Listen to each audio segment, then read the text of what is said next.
Dobrý deň, tak sme tu zase. Pripravili sme si pre vás takú malinkú reportáž. Toto naše hovedo nemá dosť. Vaša sledovanosť je dosť pomerne za krátky čas vysoká. A dneska sa vám predvede s takým menším korienkom, zase chce trhať. Bohuško, môžeš ísť naňho, poď.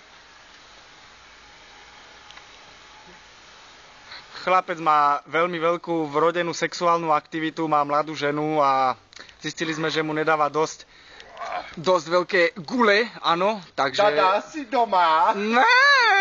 Takže samozrejme chlapec svoju nadbytočnú energiu, ktorú sme mu nejakými konšpiračnými, no počúvate to, teóriami vložili, musí si ju proste niekde vybujačiť. No Bohuško, poď. A nefún jak zavalený baník. No poď. Toto je čistý blázen, toto je akože konec. UNC. Baxa môže ísť do riti. Není to krása? Ježiš, jakú jamu mi tu spravil, chmulo. Poď. Biež, val.